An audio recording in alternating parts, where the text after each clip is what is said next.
तो नमस्कार, कैसे हैं आप सब दोस्तों। उम्मीद है आप सभी अच्छे होंगे। और जैसा कि आप सभी को पता है कि एग्जाम बहुत अब दिन पे दिन नजदीक आपके आता जा रहा है। आपकी तैयारी उम्मीद है अच्छी चल रही होगी दोस्तों। तो आइए एक बार फिर से आपका बहुत बहुत स्वागत है हमारे सीपीसीटी एंड एमपी एग्जाम में।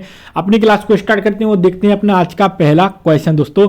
लालटेन की बत्ती में मट्टी का तेल बराबर ऊपर चढ़ता है, तो ये क्यों चढ़ता है? कभी आपने देखा है? कोई मशीन तो लगी नहीं रहती है, ठीक ना। तो आपने देखा होगा जो बाती होती है वह डूबी रहती है मिट्टी के तेल में और ऑटोमेटिक वो जलता रहता है।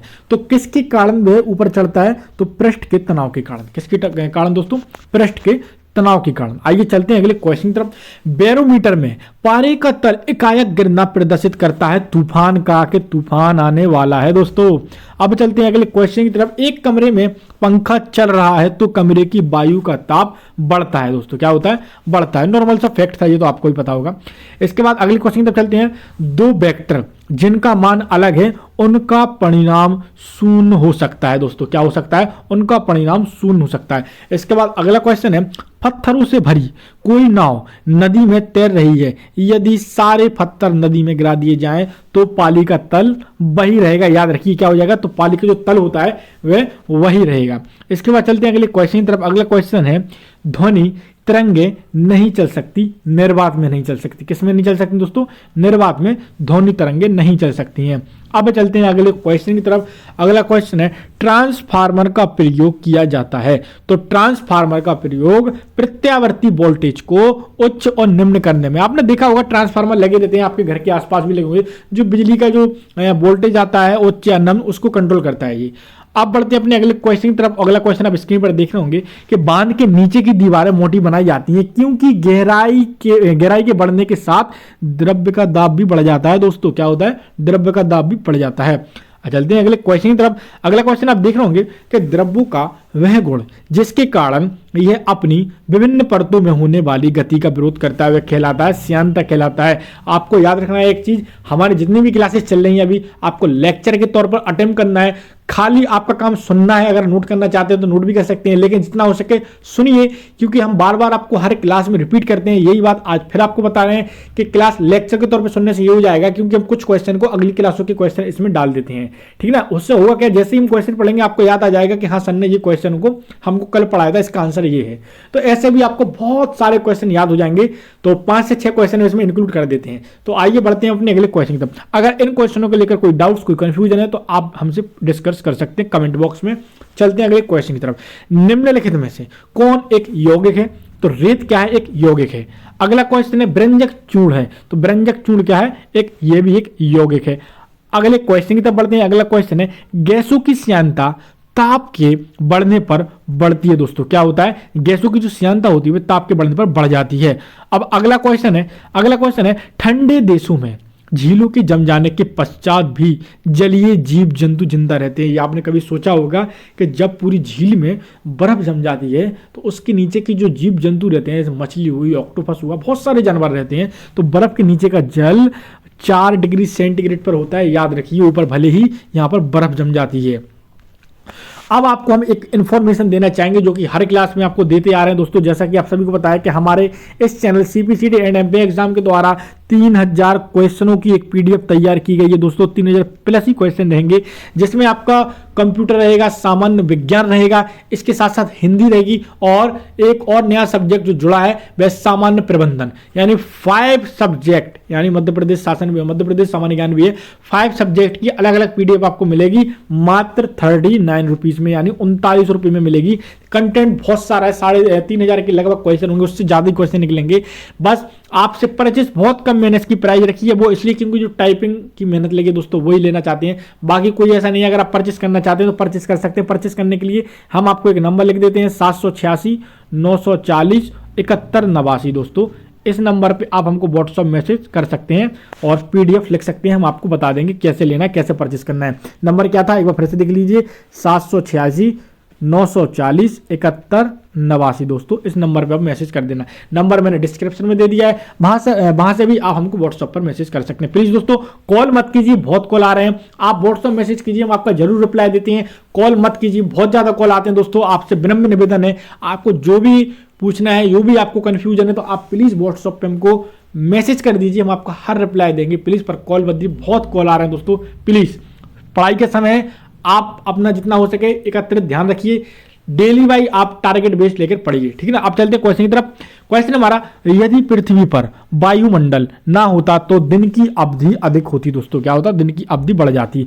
अगला क्वेश्चन है, विद्युत मोटर निम्न सिद्धांत के अनुसार कार्य करती है। तो फैराडे के नियम पर काम करती है। किसके नियम पर काम करती है? फैराडे के नियम पर काम करती है। अगला क्वेश्चन है, निम्न में से कौन सा बम जीवन को नष्ट कर देता है लेकिन भवनों को कोई क्षति नहीं पहुंचाता है? उसको बोलते हैं हम न्यूट्रॉन बम। कौन सा दोस्तों बम है?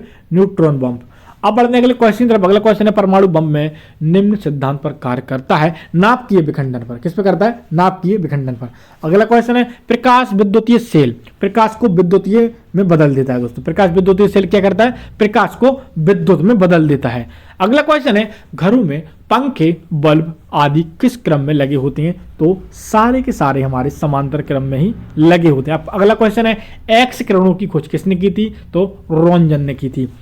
अगले क्वेश्चन की तरफ चलते हैं, पिच ब्रांडी किसका एक्स है? तो रेडियम का। अगला क्वेश्चन है, रेडियो एक्टिव पदार्थों से निकलने वाली किरणें अल्फा किरणों, बीटा किरणों, गामा किरणें हैं। दोस्तों तो जो रेडियो एक्टिव पदार्थ से निकलने वाली किरणें कौन कौन सी हैं? वे हमारी अल्फा किरणें हुई, बीटा किरणें हुई और गामा किरणें हुई। दोस्तों अब छोटी सी रिक्वेस्ट है, प्लीज दोस्तों आपसे बार बार इसलिए कर रहा हूं क्योंकि बहुत ज़्यादा कम सपोर्ट आपका हो चुका है। दोस्तों अगर चैनल पर नए हैं तो प्लीज़ हमारे चैनल को सब्सक्राइब कीजिए और बेल आइकन को ऑन कीजिए ताकि क्लास का नोटिफिकेशन दोस्तों सबसे पहले आपके पास पहुंचे। हर क्लास में आपसे बोल रहे हैं, प्लीज़ हमको सपोर्ट की हमको भी जरूरत पड़ती है। तो अगर आप हमें सपोर्ट करेंगे तो हम आपके लिए और भी क्लासेस अच्छा कंटेंट देने की कोशिश करेंगे। तो पढ़ते हैं अपने आगे की क्लास, लास्ट तक बनी रहिए दोस्तों। अगर चैनल पर नए तो प्लीज़ सब्सक्राइब कीजिए। जेम्स चैडविक ने निम्नलिखित में से किसकी खोज की थी? तो न्यूट्रॉन की खोज की थी। किसने की थी? जेम्स चैडविक ने।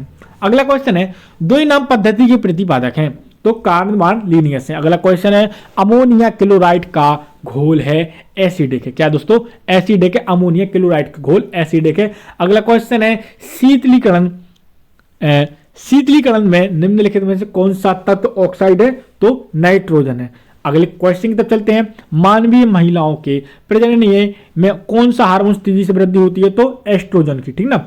अगला क्वेश्चन है, प्रोलोग भाषा की विकसित की गई थी। ये कंप्यूटर का एक क्वेश्चन आ गया है। तो प्रोलोग भाषा विकसित कब हुई थी? 1972 में। बैकबोन संबंधित है इंटरनेट से। कुछ यहाँ पर कंप्यूटर के क्वेश्चन आ गए, यहां से देख लेते हैं। हाँ, निम्नलिखित में से कौन सी अक्रिय गैस वातावरण में नहीं पाई जाती है? तो आर्गन। अगला क्वेश्चन है, स्टेनलेस स्टील को बनाने में आयरन के साथ कौन सी महत्वपूर्ण धातु का प्रयोग किया जाता है? तो क्रोमियम का प्रयोग किया जाता है। किसका प्रयोग किया जाता है? क्रोमियम का प्रयोग किया जाता है। चलते हैं अगले क्वेश्चन की तरफ। विद्युत बल्ब तंतु धारा प्रवाहित करने से चमकने लगता है परंतु तंतु में धारा ले जाने वाले तार नहीं चमकते हैं। इसका कारण क्या है? तंतु का प्रतिरोध तारों की अपेक्षा अधिक होता है। बढ़ते हैं अगले क्वेश्चन की तरफ।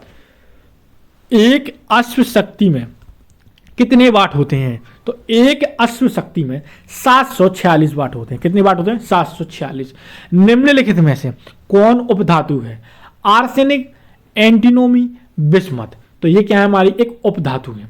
अगले क्वेश्चन है दोस्तों हमारा, निम्नलिखित में से कौन यौगिक है? अमोनिया एक यौगिक है। अगला क्वेश्चन है, परमाणु में नाभिक के निम्न कण होते हैं? प्रोटॉन, न्यूट्रॉन में। अगला क्वेश्चन है, साग सब्जी उत्पन्न करने वाले पौधों का अध्ययन कहलाता है? तो अलैरिकल्चर। क्या कहलाता है? अलैरिकल्चर। अब बढ़ते हैं अगले क्वेश्चन की तरफ। निम्नलिखित में से रासायनिक यौगिक कौन सा है? तो अमोनिया एक रासायनिक यौगिक है। दोस्तों अगर आप अभी तक हमारे पटवारी के ग्रुप से नहीं जुड़े हैं तो नीचे मैंने आपको नंबर दे दिया है, वहां पर आप हमको अपना पूरा नाम और जिले का नाम टाइप करके मैसेज कर सकते हैं। दूसरी चीज, अगर आपने अभी तक हमारे इंस्टाग्राम पेज को फॉलो नहीं किया है तो उसको भी फॉलो कर लीजिए। और लास्ट इंफॉर्मेशन दोस्तों कि सीबीसीडी के फॉर्म डलने स्टार्ट हो चुके हैं। जिन स्टूडेंट को सीबीसीडी का फॉर्म सबमिट करना है वे फॉर्म को सबमिट कर सकते हैं। अगला क्वेश्चन है, घूर्णन करती एक गोल मेज पर अचानक एक लड़का आकर बैठ जाता है। मेज के कोणीय वेग पर क्या प्रभाव पड़ेगा? कम हो जाएगा दोस्तों। क्या हो जाएगा? कम हो जाएगा क्योंकि वो बैठ जाएगा। अगला क्वेश्चन है, बल गुणनफल है। क्या दोस्तों? बल गुणनफल है द्रव्यमान और त्वरण का। अगला क्वेश्चन है, आनुवांशिकता एवं विभिन्नता के बारे में जानकारी देने वाले वनस्पति विज्ञान की शाखा को क्या कहते हैं? आनुवांशिकी कहते हैं। क्या कहते हैं दोस्तों? आनुवांशिकी कहते हैं। अगला क्वेश्चन है, शून्य में स्वतंत्र रूप से गिरने वाली वस्तु की अथवा क्या है? वस्तु की अथवा क्या है? तो समान त्वरण वेग होता है। अगला क्वेश्चन है, पदार्थ के संवेग और वेग के अनुपात से कौन सी भौतिक राशि प्राप्त होती है? तो द्रव्यमान प्राप्त होती है। अगला क्वेश्चन है, खाद्य ऊर्जा को हम किस इकाई में माप सकते हैं? तो कैलोरी में हम खाद्य ऊर्जा की इकाई को माप सकते हैं। दोस्तों इसी के साथ उम्मीद है क्लास आपको पसंद आई होगी। कल हम एक और नए कंटेंट के साथ मिलेंगे। जब तक के लिए दोस्तों जय हिंद, जय भारत।